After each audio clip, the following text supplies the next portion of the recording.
All right, this video is for those of you that are my fellow speaker buddies, professional speakers, or you're looking into speaking and you want to do it, what to do, what's happening right now, how to be successful.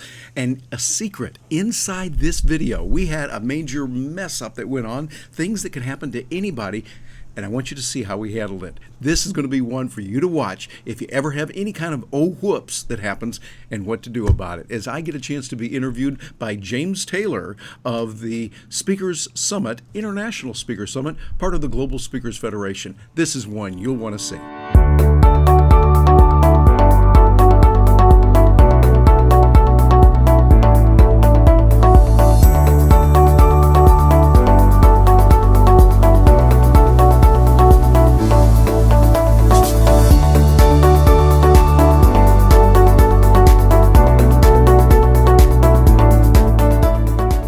Hey, it's James Taylor and welcome. Today I have an incredible guest, Terry Brock. Terry Brock is one of the world's best known keynote speakers and a pioneer in using technology to build relationships. Smart individuals and organizations look to Terry to help them bring in the right technology and achieve their goals. He is the past chief enterprise blogger with Skype and past editor-in-chief with AT&T and their largest blog.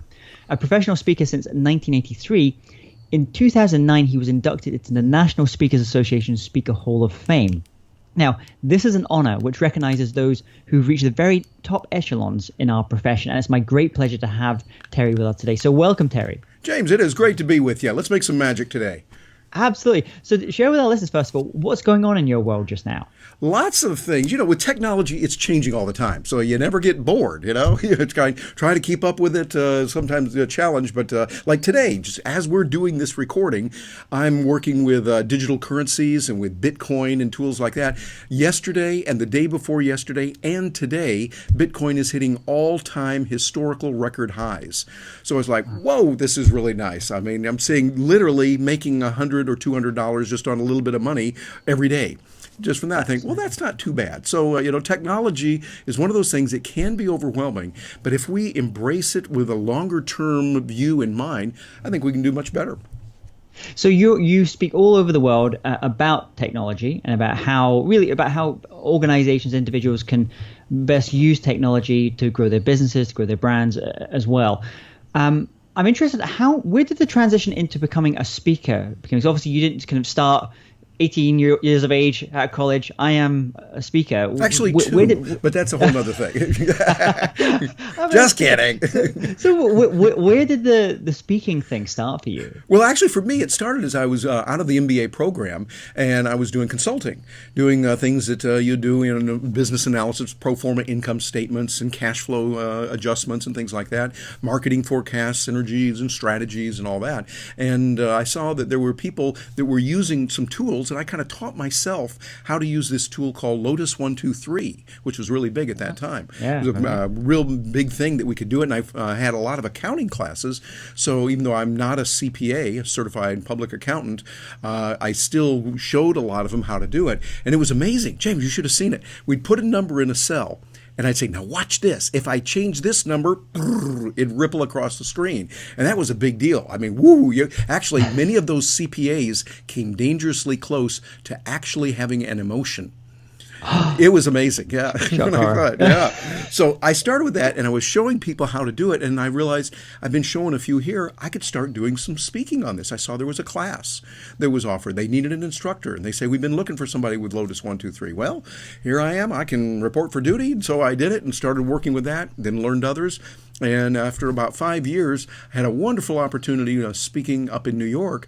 And I went to hear this other speaker after I finished my program. And he was there, and I had heard him before. He was on Nightingale Conant. He talked about relationships and selling. He talked about personal development, a lot of good things.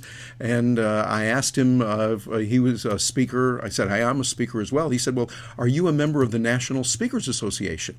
And I said, what's that? And he wrote down the number for me, and I called them and got involved, and that changed everything. And I have to thank that man who was there named Jim Cathcart. who introduced me to NSA. He, of course, is a past president of NSA, CSP, CPAE, Cavett Award winner, and just a wonderful guy. And I'm proud to say my friend as well. And so it's been an evolution and changing throughout the years. Just as things change and adapt, people aren't asking me to speak on Lotus 123 at all anymore. But that's okay. We keep changing and adapting.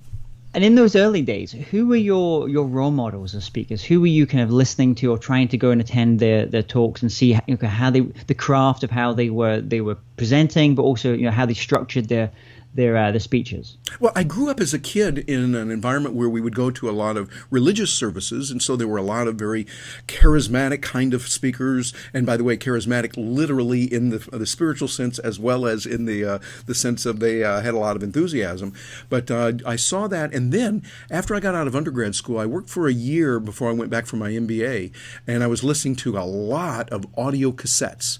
Remember those things really old. I think Abraham Lincoln used those a long time ago.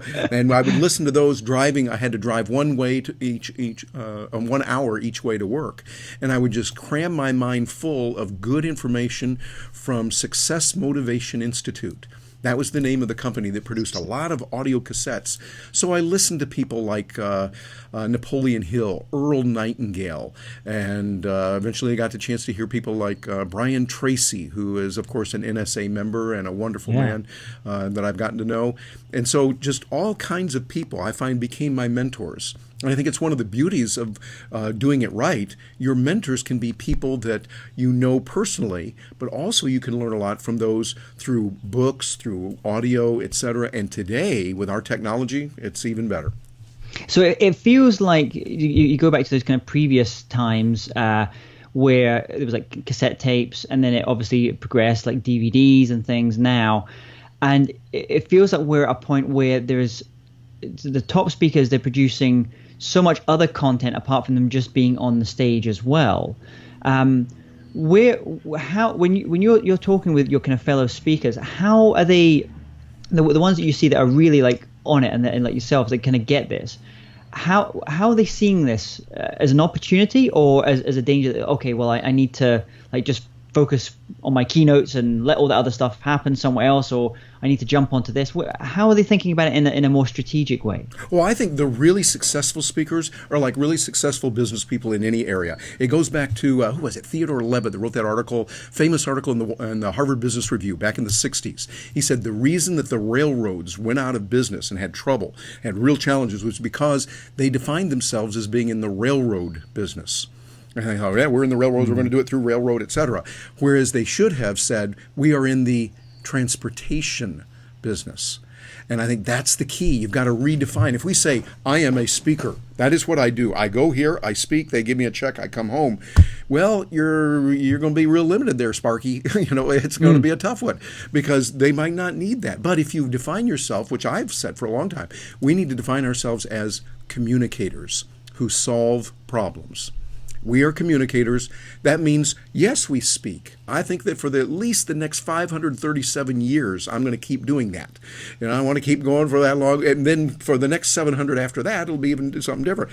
But we write, we coach, we facilitate. We do a host of different activities now that help to generate income, all because we are communicators who solve problems. So I would see that all these changes that happen, we can view it as, oh no, woe is me. Or we can say, hey, there's an opportunity. What can we do now to adjust and adapt, two key terms, adjust and adapt for the new environment, whatever is new right now? So how does it, because you speak about technology, so some of the other guests we've had on who speak about kind of like very evergreen things in terms of like leadership and innovation. Well, maybe less so innovation, but maybe a lot of things around leadership.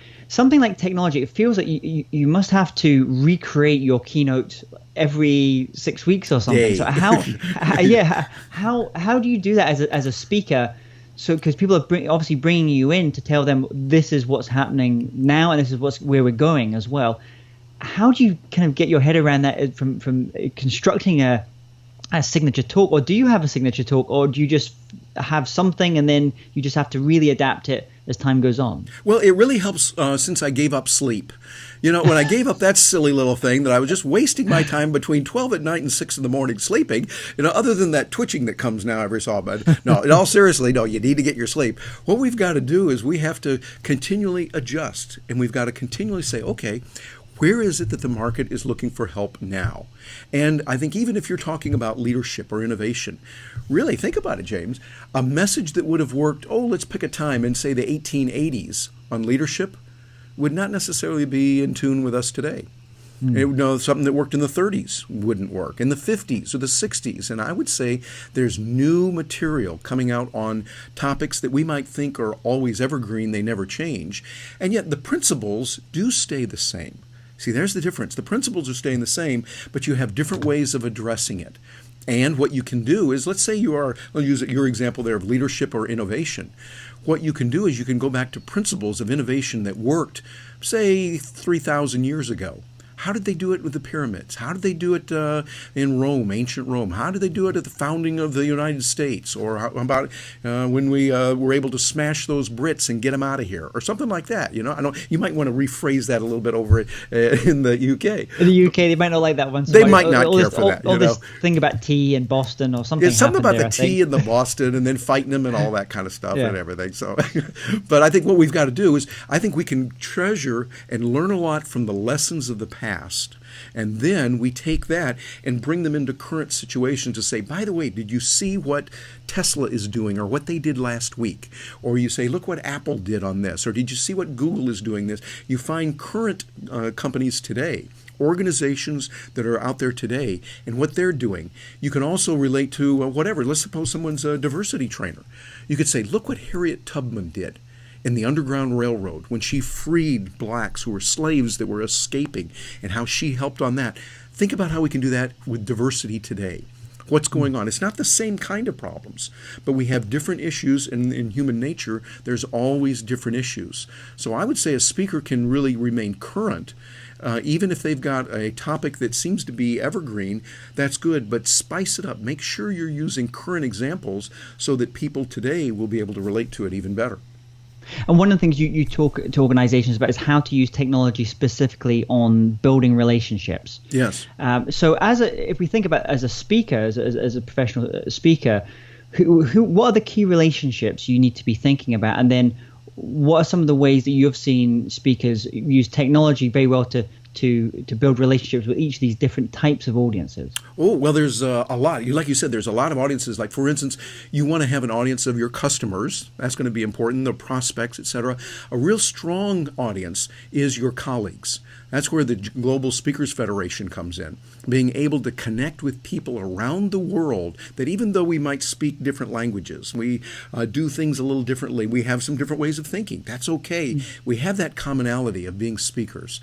And to me, it has been such a joy, exhilaration to get to know people from different places around the world and be there with them. I've had them stay here with Gina and me at our place. Well, we've stayed with them. We get a chance to learn about each other and grow that way. I just got off the phone just a few minutes ago. A colleague from over in Ireland called and had some questions. I was delighted to hear from him and delighted to answer them and help him from a different perspective. So I think that's a market that we want to stay with as well. And I think also, of course, your family and those close friends who are not speakers.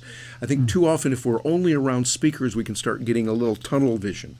We need to look at people from a variety of different types of tribes and communities. And then to stay in touch with them, there's a host of ways to do it. I just, like today, I'm going back to what I did today. I had a great interview yesterday with someone, and I happened to write a paper note card. Remember those old things? Like this thing called, I think they used to call this a pen. Is that it? And you have a thing called paper, and so I would write that, and actually I didn't lick it, but I peeled a little stamp off and put it on there. And that was a really interesting experience for this techie nerd here, going, whoa, a stamp, yeah, there we go, that's how it works. So I put that on there. But one of the things I love a lot is video. Because think about it, in the technology right now, you and I are able to connect here across the miles, and it's almost like we're right there. You're using Skype today. Skype is a great tool. As you mentioned, I was their chief enterprise blogger, worked with them, great group of people, and loved the company a lot. And it's a great tool. That and other tools like Hangouts and Zoom and now Facebook Live, they all give different ways for us to connect and build those relationships with others, which is why I think what we really need to do is you take the technology and you leverage that to be able to build relationships and to help people. So let's pick on that one example of video, using video. As you just mentioned, there's so many different types of video, obviously. Long form, direct to camera style. There's the interview format, a bit like we're doing just now. There's the kind of much short, snappier. There's live. There's more like things like Vine, where it's kind of more looped, and lots of other things. But if a speaker is thinking, okay, I want to really start thinking about video and using video now to spread my message, to build relationships, where should they start? What's like the very first thing that they should be thinking about? I think they should start asking questions. What do they want to accomplish? If we're looking for just the right tools, we could miss the point. What we've got to do is do like, Peter Drucker told us this. You start by stepping back and thinking about what you want to do. Begin with the end in mind is what Stephen Covey told us. You want to look at what do you want to accomplish. If it is you want to have long-form videos and you want to put, say, 30, 60-minute or longer videos on the net. Okay, think about your strategy and what would be a good tool for that. There's tools that would work really well for that. If you want to use video to send a quick message out to people, well, there's some other tools and some other strategies you might want there. I would say realize that you have different tools for different purposes. One of the things I say in my seminar often, I grew up in the Midwest in America, out in the farm country. And even though we didn't live on a farm, we had a lot of friends that were farmers around. And I would notice they would have different kinds of vehicles. You might, for instance, have a tractor that goes out to till the fields, and that would be one vehicle. You'd have another vehicle that would be a car to run into town and get some supplies. And you might have a bicycle also. You think about it, all three of those have steering wheels. They all use tires, but they are different vehicles for different purposes. And so trying to say, I'm going to get this one thing and it'll take care of everything for me would be incorrect. I think it would be short-sighted. But start with one and then build from there. So when we think about from the speaking side, if a client is thinking about you as a speaker, often it feels like the first place they'll go is YouTube. Look for the speaker reels or look for previous work. So are there things that someone needs to be thinking in terms of YouTube as an example, specifically around speakers? And then also, I've noticed that within the speaking community, LinkedIn is a huge thing, where in maybe other industries it's not such a strong component. So does video have a use within something like LinkedIn? Oh yeah, absolutely. Video can be placed into your stream there on LinkedIn, and often you can refer to the video that you put on YouTube. Something I did, yesterday, for instance, if you don't mind, before we started this recording, you were mentioning you saw my Facebook Live video. I did, and thank you very much for doing that. And so what I did is I sat down and I used, matter of fact, here, let me just show you. Since we're right here at home, let me just show you how we do it like this. I used my iPad, which is right here. Here's the iPad, and you'll see I've got a little keyboard with it. This is the Zag keyboard. They separate very easily. And so what I did is I took this, plugged in a microphone here, and clipped it on, because remember that audio is the most important part of video. And so I did that, created my little Facebook Live, had a great time with it. Then I downloaded that video and put it on YouTube. So now it's in two different places, reaching different audiences. And then I went over to Steemit, and on Steemit, I put in the video, wrote a different little story, put it in there, and I'm already making money on it. Because Steemit is where they pay you to produce content. So I was looking at my content today. I'm up around $800 some in the last month. And I think, oh, that's not bad. So putting it on Steemit, putting it on YouTube, putting it on Facebook, multi-purposing is really a good way to do it. So that idea of kind of syndicating your content as well. It's almost like, with some speakers in the past, they would have a syndicated column, and it would go around all the different papers and in a country or a state, for example. So this is the idea, just with video, rather than this, you just focusing on one platform, you're actually focusing maybe more on the content, and then thinking, okay, different people are going to be in different types. So this type of audience is going to be on this more in this platform. This audience is going to be more in that one. Yeah, exactly. You'll have different platforms, and so what you want to do is you want to respect the connectivity and the context there, so that you're contextually sensitive. Excuse me. Getting a bad cough here. Excuse me. We might want to. And actually, this is an interesting point. As we're doing this, and I'm just, because this is points to something public. So when it comes to doing video, and you do your pre-recorded, nicely shot, you've got some nice lights, and it's very professional. Yeah. And it's nice and it's planned. But when you're moving into doing like Facebook Live and live video, things like this can happen. So how does that relate when you're thinking about your brand as a speaker, and someone's going to be, you think that, well, that video is going to be out there, someone's going to be booking me for potentially $10K to come and speak at something as well, and they're going to see that. It can actually help in some ways because they see in terms of reaction, or is it something you wouldn't think, oh, actually, no, I don't want that to be seen? Well, actually, I planned it. Yeah. That was it. No. You're right, and I'm actually getting over a little cold right now. That's why the coughing. I apologize for that for those that are watching. But as far as I'm concerned, let it go. We could go in and edit this out. A good way to do it, by the way, for those of you watching, is we could say, okay, hold it. We're going to go back to the place where you started talking about this, and we'll start again. And you just see a little flip in there so that you say, okay. Excuse me, there was that little break right there. But, hey, this is family, so we're just going to go ahead and let it keep rolling. But I think what you do is you roll with the punches. When something bad happens, and it will, you roll with the punches as much as you can. Now, obviously, if things fell apart and it goes crashing, you can't do that.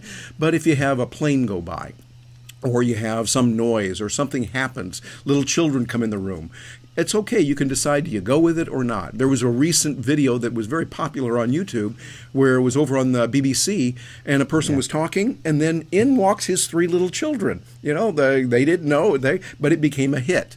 And it really helped people to see, hey, he's a family man. This is great. We're glad to do it. So I would say, by default, I would roll with the punches. Just keep going and treat it like live video.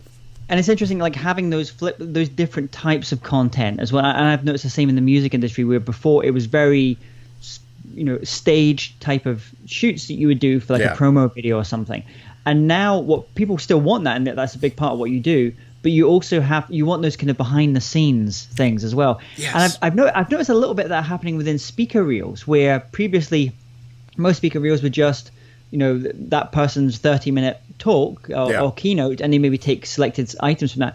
And now I've noticed, like, it's one of your fellow Hall of Fame speakers. I was looking at one of his videos, Simon T. Bailey, the other day, and on Simon's, lives just down the road from me over there. Yeah, it's actually very much about like him. It's almost like a documentary style in terms of the way that you see it. So it's not that he doesn't have those other videos; that they're there as well. But it's also recognizing that different people will want things at different times, and it's about them kind of learning more about you and like, actually, is this person I want to have speak at my event? Does this person feel right? Absolutely. You raise a really good point, because you think about it from a meeting planner's point of view. You can see a lot of nice, pretty faces who are on there, and they're saying the right things in just the right way, and having that pause in there where it should be, and we can do it. But they wonder, is this person real? And you find out real fast when something goes wrong. And by the way, one of the reasons they would want to hire a professional speaker is because lots of people can talk, but what do you do if something goes wrong? How are you going to handle that? What do you do if you're over time? You don't have enough time for this person. Or so-and-so didn't show up. Can you do something else? Can you adjust? There was a medical emergency here. How do you deal with that? What do you deal with an whoops that happened? And whoops comes in a variety of flavors. You might have noticed that. So I think having a professional, it really means you can adapt and you can adjust. That is most important for success for speakers, and I think for whatever we're doing today. Be able to roll. Get your systems in place. Like when you're doing video, going back to the video, make sure you've got good information. Matter of fact, for those of you that are watching, notice the microphone that James is using right now. He's got one of the best in the world. It's the Yeti microphone. Matter of fact, I think you've got the latest Here one. Here we are. Well. This is the Yeti microphone, and you see, this is a great one. Matter of fact, the folks that make this blue microphones, they gave this to me a few years ago. Skipper Weiss, who was their COO and one of their founders, told me about it. Great little tool. But today, they've just come out. Matter of fact, just a few months ago, they came out with a brand new one, which is the new little brother that's even more powerful. Ta-da-ta-da. Look at this. Is the Raspberry. Now, this is not a commercial endorsement. I'm not getting paid for this at all, although they should. But this one is right here, and it's a little microphone. It's called the Raspberry. And by the way, James, how's my voice coming through? It sounds great. And you know what I love about that as well? And one of the questions that we'll come to at the end is asking about what's in your speaker bag. And I can imagine something like this is not good to take in a speaker bag. But I can imagine that thing there that you have with you, drop it straight in the bag, and then you're at an airport, or you're in your hotel room or backstage in the green room. and then you can just create those videos on the fly, and the audio is going to sound great. Precisely. I was just reaching over here. See, I'm right here in my study, so I can reach over and grab all my cool things. Here's the speaker bag, you might say. See, this is the one from Blue. This is what the Raspberry comes in, and it comes with a cable. Oh, now you're going to like this one. This gets all the techies excited, like me. It has a cable that goes directly into your computer. I'm using my MacBook Pro right now, but it also has another one that goes into your iOS device. You can plug it into your iPhone or your iPad, and you've got professional quality audio from wherever you might be, you wonderful traveling speakers out there listening to this. So and that's great because I know a lot of speakers, when you go and you're going off and do the keynote, and then by the virtue of you being the keynote speaker, you'll often be invited to the dinners with the CEO or the chairman, the board, etc. And I suppose that also gives you the ability, like, why don't we take a quick sit down, and between you and the CEO, have a conversation, create a piece of content. They can use it obviously for their marketing purposes, but then at the same time, it's you allowing you to kind of spread your message with that. Absolutely, James. That is a perfect example of how we're able to multi-purpose. We talked about multi-purposing video. Well, think about it. When you're on the road, if you've got a tool like this, you go out to dinner with a buddy. You're there, you're talking, you go, hey, why don't we do a video together real quick? I've got my iPhone here. Put your iPhone there on the table. Come on over here and sit with me on this side of the table. And you put this microphone right between the two of you. You've got professional quality audio. You've got great dazzling video.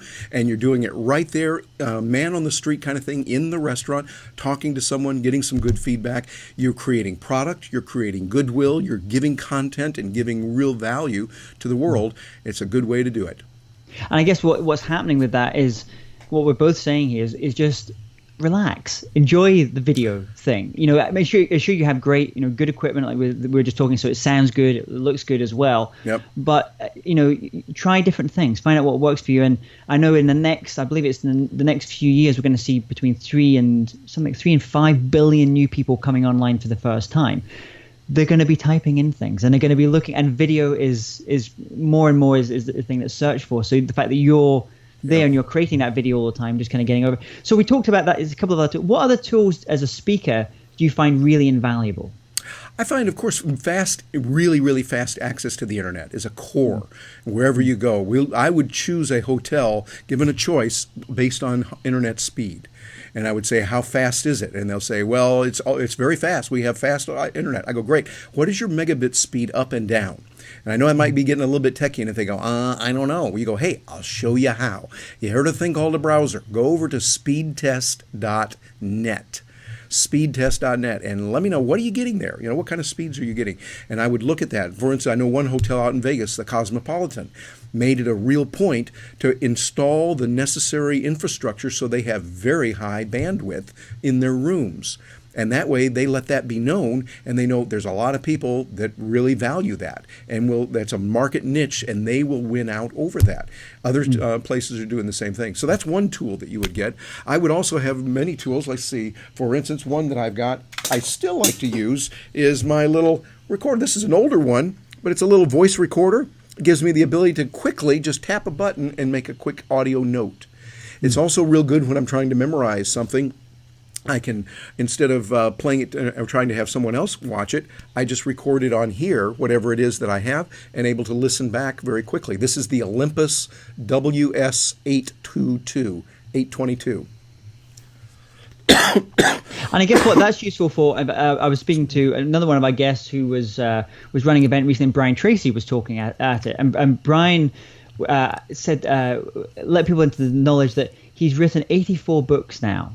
Wow. So he writes 4 books a year, and which is kind of mind-blowing, is absolutely mind-blowing. And they're good. That's the key. And they're good. And as I was thinking about it, and obviously, a lot of people are traveling all the time, something like that, just something as simple as that, or the app on your phone, allowing you just to, as you're coming up with ideas, almost for many speakers, they think better verbally by their nature rather than writing down all the time. They can start speaking things out, have it transcribed, and then it has a basis for the book as well. So having those tools with you, just as, okay, I've got a little bit of time between jumping on this next flight to be able to record that, and that's a potential chapter or some basic content for a book. Absolutely. And speaking of that, one of the great tools that we have now on many of the different platforms, I use it extensively on my MacBook Pro, extensively on my iPhone, is dictation. So that we can talk and it transcribes what we're saying as we do it. I am also a journalist, and so I've got that regular weekly column that I send off to my editor, and for some reason that doesn't always just magically appear on the computer. But I find that when I can talk it into the computer for the first draft, just dump it out there. I'm doing a mind dump. Think about it. You can talk faster than you can type. And so you might have run into a time, sometime you're typing and you're going, oh, made a mistake. Well, if I could just learn how to type, and you're beating yourself up. But then while you're focusing on that, you're cutting down the creativity. You want to be able to use that dictation and just do a quick mind dump. Take what you've got, throw it down there for your first draft. Now you go back there and you correct it later. You correct any of the errors that are going to be there, and dictation will give some, sure. But also you can reword it, relanguage it, repurpose what you've got. And that dictation is amazing what you can do with it. I would highly recommend using that. Look into it, how it's available on your particular device, and take advantage of it. I guess that's the big change, obviously, now with in like the Nightingale Conan times, where it was like a book, that was the main thing. And now as speakers, there's so many different avenues for your content that you can be put out there: video, audio, text, broken down into different places as well. So it's constantly thinking, okay, where's this? How can I, this idea of multi-purpose your content as well. Exactly. So I'm interested, so one of the things you mentioned right at the top was digital currencies. You mentioned Bitcoin. So are we starting to see, maybe for people that don't know about Bitcoin yet, but I'm interested, are we starting to see speakers accepting, especially for international speakers, speaking all over the globe, and it's always been like US dollars tends to be the currency of choice for speakers, so you often quote in US dollars, but are we seeing a change? Are we starting to see speakers quoting in Bitcoins? Oh, I don't see a whole lot of that yet, but I think that we're seeing it emerging stronger and stronger. In the last few days, as we're doing this recording, it's very contemporary. I mean, even down to how much was it last hour. We're seeing Bitcoin and other digital currencies doing well. I just did a program outside the United States and got paid in Bitcoin. And it was really nice. You know how it often comes, they might pay you by credit card. Now, credit card is nice, but let's say I'm just making up a hypothetical number here, because I know in the U.S. we cannot quote fees. But if you do $1 on that, you're not going to get a full dollar. You're going to come back with, say, 96, 97 cents, because there's the credit card charge. Plus, also, if you do any international work, and this is particularly to my brothers and sisters who are speakers out there doing international work, there's this nasty thing called wire transfer fees. And, James, have you noticed some of those can tend to be a little bit steep? Yes, I had one recently from talking to Middle East, and I was a little bit appalled by the if you don't mind my asking, how much of a fee was there associated in the transfer fee, the wire transfer fee? It was probably, the fee alone ended up being about $200. Oh, $200, and think of how much Guinness that could buy. Let's put it into real terms here. That's a lot. Well, with Bitcoin, the client I was working with, here's how it worked. I just got my phone. Here I had my iPhone, and they had their iPhone, and we figured out how much it should be for a couple of details. We had to work some. There was expenses, and then there was this revenue, and then there was this extra revenue, et cetera. So we figured it all out and go, okay, right, the number should be this. So instead of writing a check, or we'll get our accounting department to do it, and you can expect it in about 600 years or something like that, and then their wire transfer or whatever that is, we just said, okay, that's it. I went into my wallet that's on my phone. He went into the wallet on his phone. We held our phones up to the screen, and there was about 3 seconds, and then we heard, and we looked, and the money had been transferred over like that. I can imagine that would be great when you're speaking internationally, and maybe you have your books there as well, and your books are being sold there as well. Maybe you had them shipped ahead of time. They're all saying that you go and do your signing at the end of your talk, and it used to be you'd wait sometimes quite a while to see that money if it was coming directly to you. So now it's just like, okay, settlement is done at the end of the day, and it just comes straight into through Bitcoin. It was through Bitcoin. Now, there was a little bit of a delay. It took maybe I think 15 minutes or so for it to be confirmed. 15 minutes versus 6 weeks.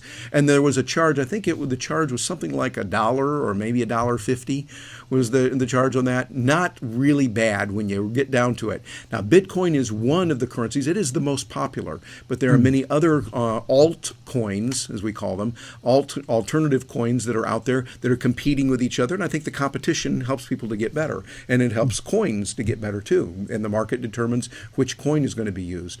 But right now, Bitcoin is emerging, and I would say for most speakers, look into it, pay attention to it, and kind of put it in the back of your mind that you want to look into it. For those that would like to jump into it and start doing some work with Bitcoin, buying and selling Bitcoin, using it to purchase whatever you might need, it really is nice. Another nice feature about it too is it is very good. It works reasonably rapidly, and I think also because you're able to do it and it works around the world, that's really nice. You don't have to worry about the currency translation and all of that. And in fact, I was speaking in London just last month, and I went to, there was an ATM machine there for a Bitcoin ATM machine now as well. And so it's changing, that the machines are changing all the time. It's becoming much more popular. Yeah. Talk to me about then, as we start to finish off here, I want to give some of the viewers and listeners a bit more insight into kind of how you stay up on all this, because you're dealing technology. There's all these different things that are changing all the time. So what are some of the key resources or tools, online tools that you use in order to stay up to date and know what is happening now? Oh, thanks for asking. That's really important to me. One of the things on my phone, I'm going to go back to the iPhone because it's mobile. I listen to a lot of podcasts. And podcasts are one of the real secret tricks you can use to come up to speed fast on a new topic. Because there's things happening. Like, for instance, for me, I'm studying cryptocurrency, Bitcoin, the blockchain, all of those things around digital currencies. And there's a lot of podcasts out there. So I'm listening to them. Having worked in that space a little bit, I know some people that are doing it and some of the more famous people in that space. So I'm learning by listening to podcasts. I would say whenever you're doing something where it is appropriate for you to listen to audio, do it.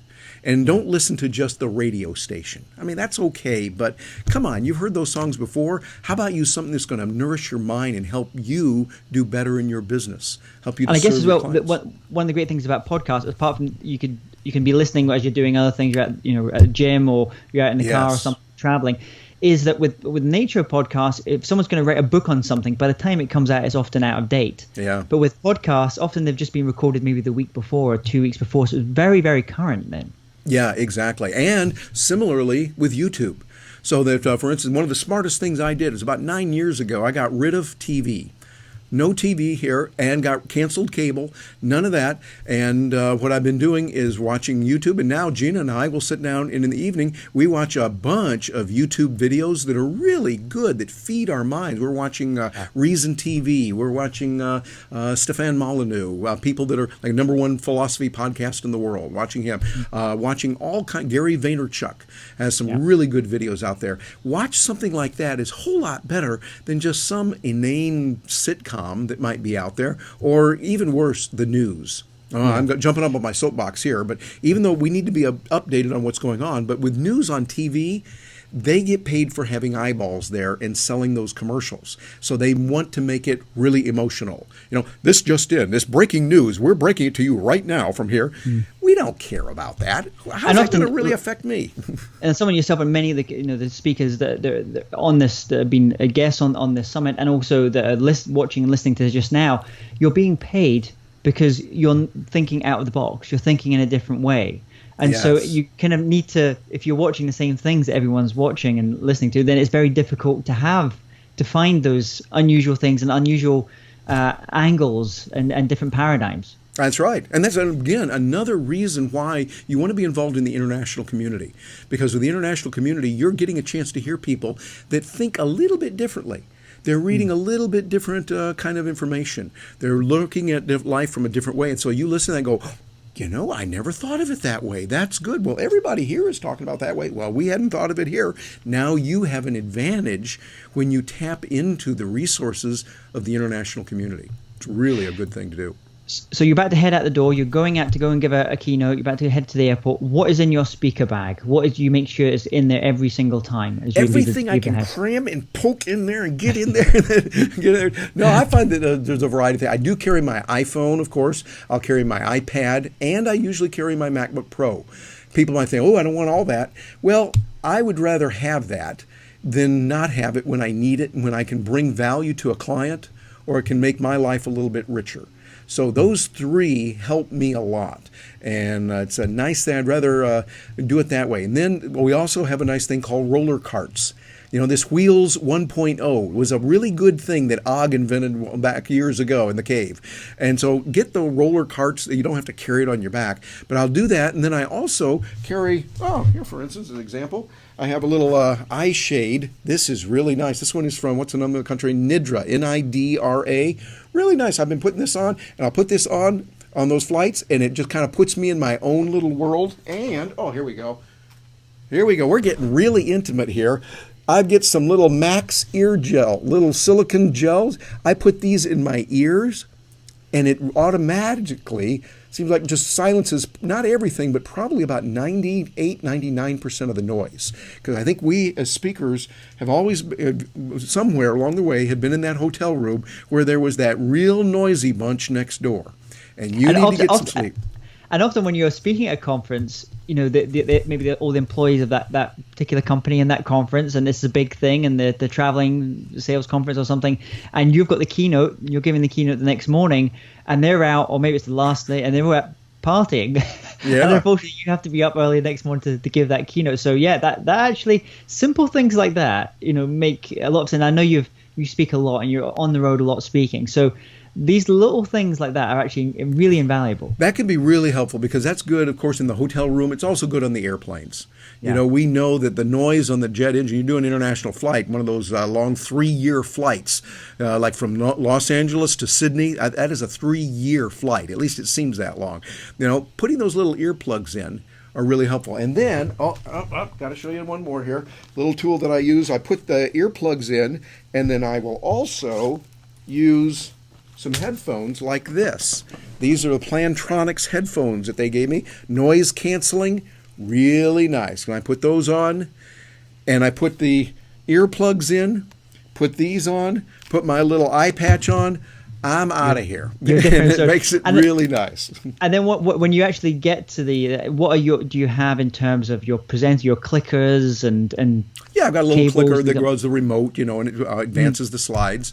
And do you like? Is there any particular model? Because I know you're obviously into your technology. Is there one that you're finding that you like working with? The one that I've been using for about 1,000 years now is called Keystone, Keyspan, or Keyspan, Keyspan, Keyspan, and it gives me the ability just to advance it. Nothing real fancy, and it works very nicely. I often use Steve Shapiro, my fellow buddy, speaker, and matter of fact, Orlando resident also showed me how we could use something to tie your iPad into your Mac, so that way I could write on here on my iPad, and it appears on the Keynote or PowerPoint slides as you're using them. That's a real nice little technology.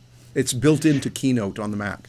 Well, awesome. And then, as we start to finish up here, tell us, our listeners, you know, what if you go and get one book on speaking, on becoming a better speaker and building your career as a speaker, what would that book be? Oh, gee, I don't know. It would probably be something about roll with the punches. Learn to adapt, learn to change, and learn to connect with people. I think that's the most important thing. Too often we spend time as speakers thinking about what we're going to tell them, and that is important to do. But more than anything, you want to listen to them. I love the way that my friend and social media person who does a lot with businesses, Chris Brogan, says it. He says, what we need to do today is to grow bigger ears, listen more. Find out what is it that people want. And I think that too often speakers, we don't listen enough. We need to do that. And I'd say that would be one of the most important things I think would be important as a speaker is to listen more. And a final question for you. Let's imagine tomorrow morning you woke up, and it's always a good thing, waking up. It's a good thing. I like doing that. Recommend it. But you had to start from scratch. So you've woken up, you have all the skills you have now as a speaker, all the knowledge you've acquired, but you know no one knows you. You have to start again. How would you restart? What I'd do is I would start listening. I'd find out, what is it that people want? Where am I? I often thought about this as a little kid. What if I were put in a time machine and sent 200 years into the future? You don't know the technologies. They're using terms you don't know. You want to start listening and studying. And then I would get, in today's world, I would make sure that I get a good mobile phone so that then I could start making connections with people through voice, through text, through other means of communication. And I would find a need that people have. Where are they hurting? Where are they having problems? And then think, okay, how can I come up with something that's going to help them on that? And be the communicator that solves problems, like we were saying before. Find a way that I could communicate and really help them, and then look at ways that I could leverage what I'm doing and be able to scale it a much better way. I think that would be what I would do, having that wake up. And then I would, as soon as I did that, I'd go get a good cup of green tea for the morning. Well, Terry, I'm going to let you get to your green tea just now. Thank you so much for coming on this interview and on the summit. What's the best way for people to connect with you to learn more about your speaking and all the other projects you have on the go just now? Well, the best way would be over at the website. That's where they can reach me, find out my social media contact on Facebook, Twitter, LinkedIn, all that stuff. Watch the blog. Be sure and watch those blogs. They're really good. And the videos that are there. But go over to my website, which is terrybrock.com. That's Terry. And Brock is spelled the right way, BROCK. So terrybrock.com. Wonderful. Put all these on the show notes as well. Terry, thank you so much for coming on today. I wish you all the best. Look forward to seeing you on the road some point at some conference somewhere in some country. Sounds Take good. care. Thank you, James.